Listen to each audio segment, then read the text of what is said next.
Hello everyone and welcome to Sinful Gaming. I hope you're all doing well, I hope you're all staying safe, and most of all, I hope you're all fighting that war against the Grey.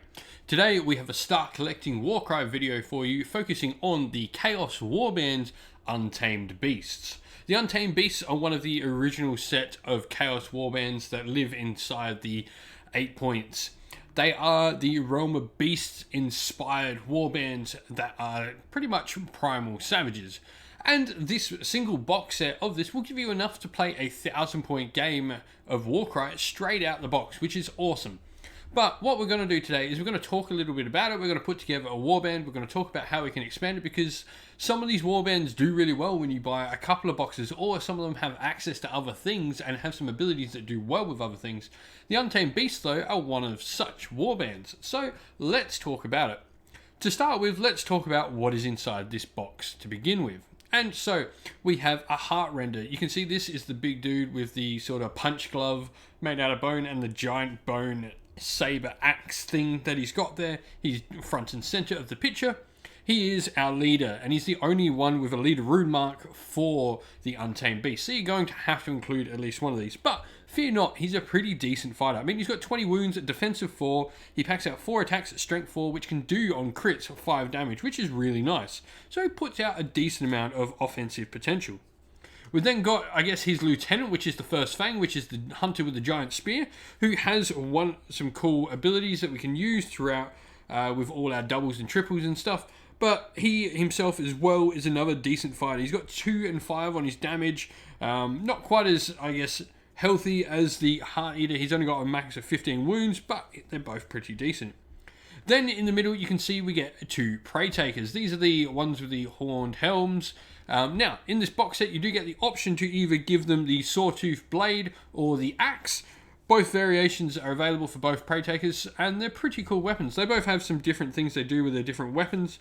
So the Sawtooth Blade has 4 attacks at strength of 3, but the Axe has 3 attacks at a strength of 4. So you're just trading off one or the other there. It's really whichever way you like to see it play. Then got Plains Runners. These are your sort of basic sort of grunts for the army. Nothing too special there, really. In general, the Untamed Beasts are a move of 5, so they move okay. We then have the Rock-Tusk Prowler, which is a chaotic beast, and this is where Untamed Beasts become really interesting. Untamed Beasts are allowed to take chaotic beasts pretty easy, and they've got some really cool abilities that time with them, and we'll talk more about that in a second. But the Rock-Tusk Prowler is pretty decent. 20 wounds on the Rock-Tusk Prowler, strength of 4, 4 attacks, and a defensive 4 as well, and an 8-inch move is pretty decent. You then have the Beast Speaker, who is the lady with the whip you can see there in the middle. She's got some really cool abilities that work well with other beasts in your force, so that's really what she's in here for, to go paired with that Rock-Tusk Prowler. But let's look at how we can sort of expand upon this, talk about things we can bring into this warband from outside, even with another box, and talk about why we might be getting that other box or some things from outside. So, where to go for Untamed Beasts? I guess the main thing you probably want to pick up for Untamed Beasts, if you're looking at expanding your force, is something, well, the Untamed Beasts do, I guess, special, which is the fact they can take up beasts and they can make beasts really cool. So, the thing for me is grabbing another Beast Speaker. Now, there's no need to pick up another Untamed Beasts box, but you definitely could, because you're probably going to use some of those Plains Runners and even some of the Prey Takers in there as well, and maybe even another First Fang, etc., if we're doing a long-running campaign. Now, so you could easily just go grab another box and get your Beast Speaker, and you probably get another beast out of that as well, because you'll get your Rock-Tusk Prowler there. But there are some other options you can do. I mean, you could find something to convert up with a whip or something into your second Beast Speaker to have a cool alternate model, but for Chaotic Beast, there's just a bunch of options. For starters, you've got the Chaotic Beast box, which contains both Raptorix and Chaos Furies.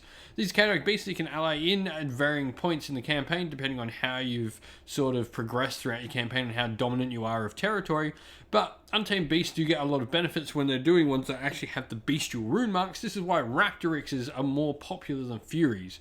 You also have things like the Razorgore as well, which is a really powerful beast that you can control, which is really cool. So he's got the beast rune mark there as well, and you've got Chaos Warhounds on top of that, who has some pretty decent stuff as well. I mean, they've got really high movement, which is fun, and they've got, you know, a small amount of wounds, but they're pretty cheap in comparison to a lot of the other beasts we're going to be looking at.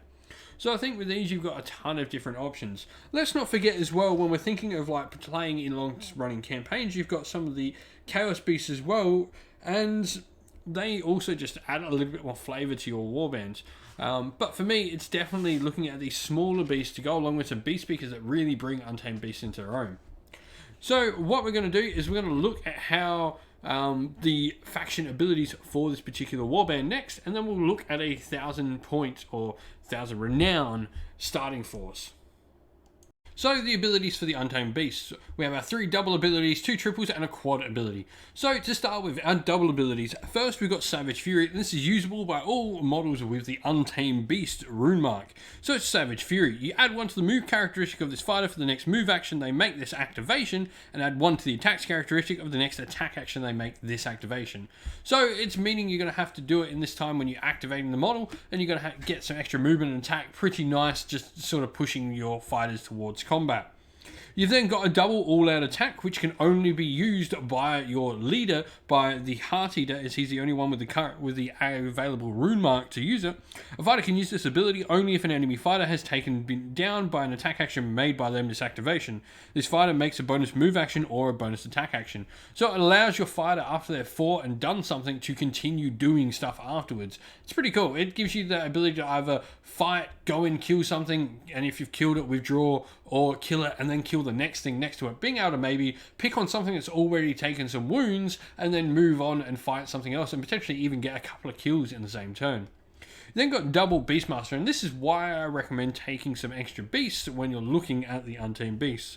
Beastmaster allows you to pick a friendly fighter with the beast rune mark within 4 inches of the fighter, and that fighter gets to make an attack. It's effectively giving up the attacks and the movement of your beast speaker, but allowing them to let your monsters to attack. Pretty good when you've got some really good monsters.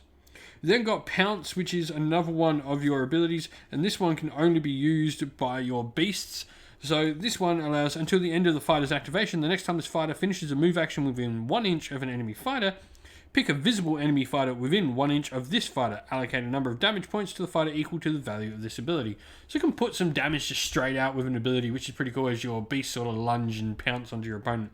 Pretty cool. You then got Harpoon Snag, which allows your first Fang, the guy with the giant harpoon, to pull people towards him. Yes, this can even pull them down off a terrain and cause some damage by fall damage. Pretty cool when you sort of combine it with things like that.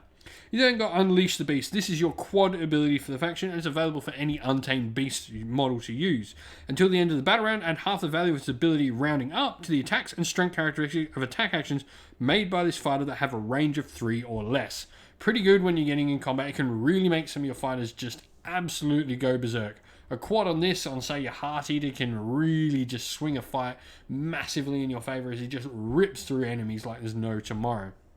But now that we've talked about all of this, let's look at how we can get our first 1,000 points, what it will look like. For the original Warcry Warband, it's going to be pretty simple. And so let's look at, I guess, a little sample organisation of what we can do. Now, should mention that the box set for the Untamed Beast, everything you get in it is a starter 1000 renown. So this is great for starting a campaign. There's no reason that you need to go and buy anything else to start up with the Untamed Beast. However, I think there's some cool alterations you can do with this, and I'm just going to go through one of them here. So for starters, you have to include the Heart Eater. Here's the one model you do not have an option when building an Untamed Beast Warband that you have to include. So we've got a Heart Eater here for us. I think of First Fang. I just think his harpoon ability, being able to pull things around, is really good. You're a combat army, so being able to drag bigger monsters in for the rest of your warband to punch up together is really something that the warband can do really well, and a First Fang can be a crucial part to do that. Plains Runners just give you bodies. They're cheap and they're effective. When you start getting some of your abilities, like even the quad ability for Unleash the Beast on a Plains Runner, can be quite substantial. You gotta remember that a high value quad there will really turn them into an absolute powerhouse. I've then gone for a Beast Speaker and 2 Rock Tusk Prowlers in this one, so I've not got any Prey Takers. For me, the one thing I've found lacking when playing my Untamed Beast is I don't think the Prey Takers do an awful lot, either variation of weapon. So for me, I've decided to drop both of them out and take an additional Rock Tusk Prowler. I think these models just give a little bit of extra movement, and they also give some more wounds, because generally you're not that great a defensive army, so just having models with high wounds on the table can be a really good thing to have. The Rock Tusk Prowlers as well give you more access for the Beast Speaker to do things like Beastmaster, or them to do Pounce, which is some of your abilities, as we've already mentioned in the video, which you can use to sort of just put out some wounds and some damage in other sort of ways. I really think this is a great sort of starter warband that you can do, and you could even choose, maybe if you're not too keen on having a second Rocktusk Prowler, maybe even a second First Fang would be a cool option potentially, or another Beast Speaker, allowing you to get those Rocktusk Prowlers where you need them to be. You could go lots of Plains Runners as well, and hoping you get some really good dice rolls, because Plains Runners, like I mentioned, they can do really well when they've got some really high value quads there with them, and to make them a little bit better. But that's all for this video. Hope you enjoyed it, and let us know what you've been doing with your Untamed beasts. Well, we hope you enjoyed the video. Thank you for watching. Please don't forget to like the video and subscribe to the channel. And also, while you're at it, why don't you come join our Discord server? You can chat to me and other members of our fine little community here at Cineful Gaming. You can do so by following the link to our Discord server, which is in the description of the video. Lastly, I'd like to give a shout out to everyone who helps support the channel financially via Patreon and YouTube members. Thank you to our Patreon supporters: Christian Weir, James Soren, Chaos Spawn, AJC, Kenny Lowell, Alder and Shot First, James Crowder, Andrew Bowen, Nathan Fee, Tim Newman, and The Rising Ape. And thank you to our YouTube members: Green Roots Gaming and Fire Titan. Thank you all for supporting the channel, and if you'd like to help support the channel like these fine people do, you can do so by clicking one of the links down to either our Patreon or our YouTube members in the description of the video as well. Thank you all for watching, everyone, though. Stay safe, stay well, and most of all, keep fighting that war against the Grey. Ciao for now.